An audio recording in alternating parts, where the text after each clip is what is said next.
Good morning, friends. Today we are going to study amniocentesis. It is a part of Unit 3, Lecture 13.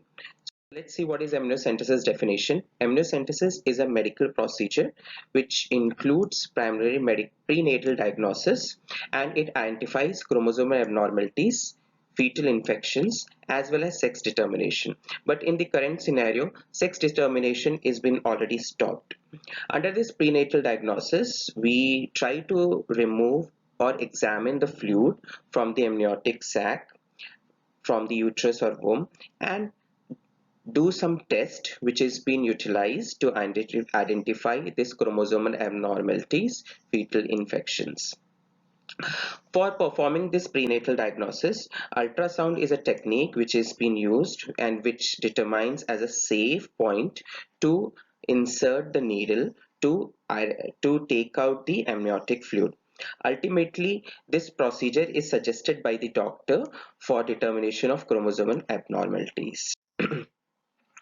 If you see this whole procedure to understand the amniocentesis, how does it works, you can see here, this is the ultrasound transducer, right? And the doctor is using this ultrasound transducer to understand where is the sac and how is the location of the fetus being placed. If you see this lining, this is the uterus lining and this is the fetus lying under the amniotic sac. This is the amniotic fluid which has been present. This is the amniotic fluid which has been filled in the amniotic sac. Now you can see this syringe.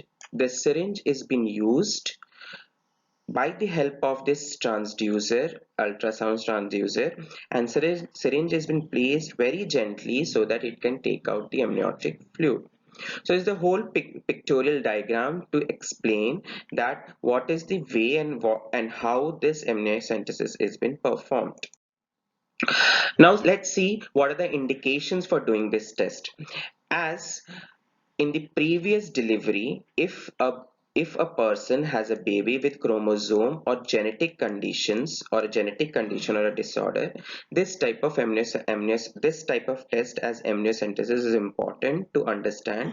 In the coming delivery there should not be any problem.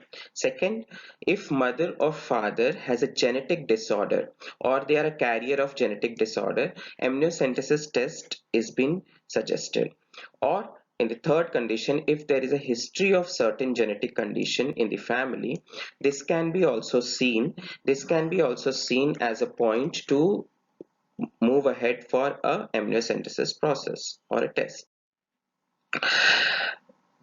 Test time duration of amniocentesis, it has been suggested and reported by the doctors that 15 completed weeks, in the sense 4 months before the last week of the fourth month of the pregnancy, it has been recommended by the doctor to move ahead for this amniocentesis test. So in a nutshell, if we say 4 or 4.5 months is the best time to perform this amniocentesis.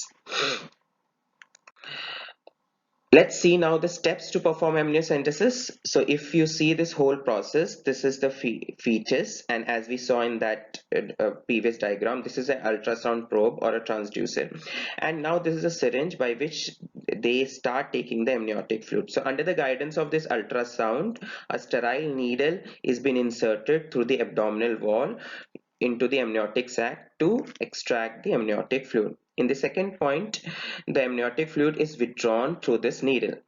Then this amniotic fluid contains, as it has been said, that the fetus sheds its cells in the amniotic fluid. So in the amniotic fluid, the cells which has been obtained through this amniotic fluid is being used for the further process. The fetal cells are then cultured and is being used in the test process to understand this chromosomal abnormalities or fetal infection. So we go ahead then in the three process, that is chemical analysis, DNA analysis, and chromosomal analysis. Right, so if everything is clear, or I'll take up in a short way and a fast way, that is so ultrasound transducer is used to pick the needle under inside the amniotic sac and take a better way of taking amniotic fluid. The amniotic fluid includes fetal cells. These fetal cells are cultured back and can be used for three analysis, that is chemical analysis, DNA analysis, and chromosomal analysis. The amniocentesis test benefit means when we perform this amniocentesis, what we are able to identify is mental retardation, the most important Down syndrome, Turner syndrome. Down syndrome is a trisomy of 21. Turner syndrome is the absence of sex chromosome, Klinefelter syndrome, and like that there are different chromosome abnormalities, in which the very general one comes up as sickle cell anemia. So in the next coming class, we will be discussing about these abnormalities step by step. So we'll start first with Down syndrome, and then Turner syndrome and mental retardation. Now, if we see amniocentesis test risk, so when a woman goes for amniocentesis test risk, there it has been reported by few people that they move ahead with obesity or abdominal surgery. There is a 1% chance of miscarriage, but now it's not been reported as it's a 1% chance, and few people feel of bleeding and cramping. So these are the references through which we have gone through this PPT. Now in the next class, we will try to go ahead with the abnormality conditions one by one. Thank you.